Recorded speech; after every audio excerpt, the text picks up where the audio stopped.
जय हिंद। कैसे हैं आप सब। यूपी पीएससी 2025 का नोटिफिकेशन आ चुका है। और ये नोटिफिकेशन दोस्तों 10 बजकर लगभग 25 मिनट के आसपास इसका नोटिफिकेशन आया है।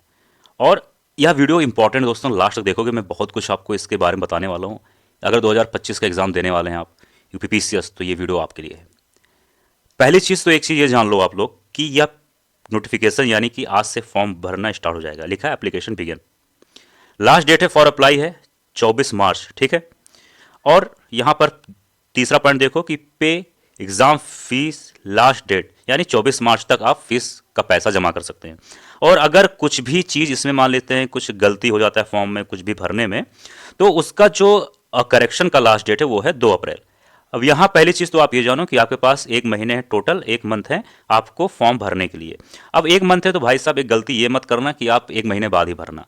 आप फॉर्म 1 हफ्ते तक या 10 दिन के अंदर ही फॉर्म भर दो। इसलिए क्योंकि जब डेट बढ़ने लगता है तो क्या होता है कि सर्वर डाउन होने लगता है, काफ़ी कुछ डॉक्यूमेंट्स आपके बने नहीं होते हैं, फोटोज़ नहीं होते, तो सब कुछ इंतजाम करना चाहिए आपको। और जल्द से जल्द हफ्ते और 10 दिन के अंदर फॉर्म भर दो।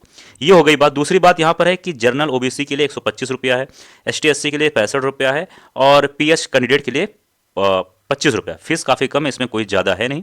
अब आगे आते हैं। हम इस वीडियो में बात करने वाले हैं बहुत अच्छे टॉपिक पे, इसलिए वीडियो को अंत तक देखोगे समझ में आएगा।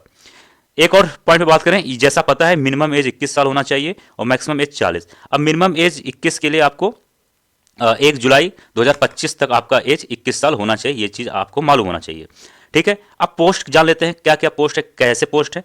तो पहली चीज़, इस बार 200 पोस्ट आए हैं। 2024 वाला अगर एग्जाम दिए होगे उसमें भी स्टार्टिंग में 200-250 पोस्ट थे। धीरे धीरे एग्जाम जैसे डेट आगे बढ़ा या फिर जैसे एग्जाम आने वाला था तो धीरे धीरे करके पोस्ट बढ़ चुके थे, 700-800 से ऊपर जा चुके थे पोस्ट।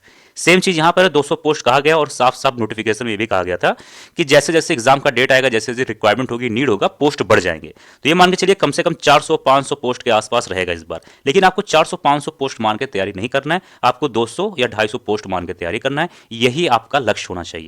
आगे आते हैं। अब यहाँ पर कौन कौन से पोस्ट के लिए क्या क्या चीज़ें हैं। तो सबसे पहला यहाँ पर देख सकते हैं post number 1, sub register assistant prosecuting officer यानी ट्रांसपोर्ट में, बैचलर डिग्री इन लॉ में होना चाहिए, डिस्ट्रिक्ट बेसिक शिक्षा अधिकारी, master degree in any stream, district audit officer, bachelor degree in commerce BCom in any recognised university in India. इसी तरीके से आप 3, 4, 5, 6, 7, 8, 9, 10, 11, 12, यानी आप जिस चीज़ में आपका डिग्री हो, जिस चीज़ में आप कैपेबल हो, उसके लिए भी अप्लाई कर सकते हैं, ठीक है। तो ये आपके लिए ज़्यादा इंपॉर्टेंट हो जाता है, इसको भी देख लेना। लोग अक्सर इस चीज़ को मिस कर देते हैं, इस चीज़ को ध्यान नहीं देते हैं, ठीक है। अब नीचे आ जाते हैं। इस पर क्या है, इसमें वही सेम चीज़ है जैसा अभी हम लोगों ने बात किया कि 20 फरवरी से स्टार्ट है और 24 मार्च तक लास्ट डेट है। अब ये हो गई बात। अब आइए हम लोग इस पर इंपॉर्टेंट बात क्या करने वाले हैं, थोड़ा सा इस वीडियो को और देखिएगा, समझ में आ जाएगा। 1 मिनट, हाँ, तो थोड़ा हम जूम करेंगे।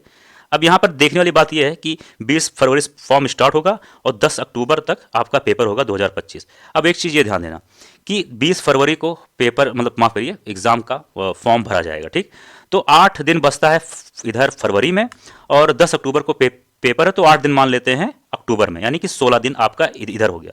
16 दिन जो है इसको आप भूल जाओ, इसको आप काट दो, इसको आप याद ना रखो। हम मोटे मोटे तौर पे याद रखते हैं कितना दिन आप सभी के पास है।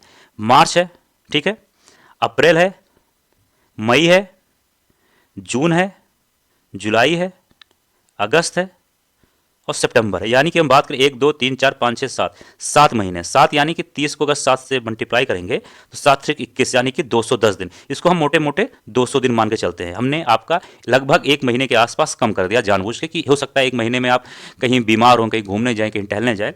मोटे मोटा आपके पास 7 महीने हैं। 7 महीने मत मान के चलिए, 200 दिन, ठीक है। अब 200 दिन में से आपके पास कम से कम, ये मान के चलिए कम से कम मिनिमम मैं बात कर रहा हूँ, 30 दिन आपको, यानी 1 महीने आपको प्रैक्टिस सेट चीज़ों को रिवीजन करना मल्टीपल टाइम्स, ये आपको देना चाहिए। अब मोटा मोटा आपके पास 6 महीने हैं, 6 यानी कि 180 दिन। दोस्तों एक चीज़ मैं आप सभी को बता दे रहा हूँ, 6 महीने, एक मिनट चाहिए, एक मिनट माफ़ करिए, 200 दिन में से 30 दिन तो आपका यहाँ हो गया, यानी रिवीजन करने में, मॉक प्रैक्टिस देने में। बचा कितना, 170 दिन। अब 170 दिनों में से आपको 2 भाग में बांटना चाहिए। 2 भाग में कैसे, एक भाग में बांटना चाहिए 120 दिन। 120 दिन में आपको सारा सिलेबस कंप्लीट करना है, सब कुछ जो कि यानी नोट्स जो भी आपको बनाना है सब कंप्लीट कर लीजिए। बचा 50 दिन। 50 दिन में आपको जो इंपॉर्टेंट चीज़, यानी कि जो बहुत ज़्यादा इंपॉर्टेंट, उसका शॉर्ट नोट बनाना है। वैसे तो फिलहाल इसके बारे में हम लोग अलग से वीडियो में विस्तार से बात करेंगे।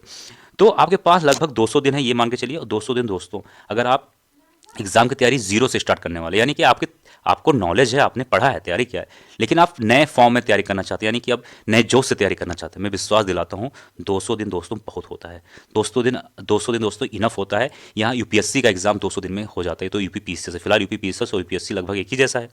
तो आपको ये मान के चलना चाहिए, नए जोश से, नए मूड से, नए एनर्जी से तैयारी करना चाहिए।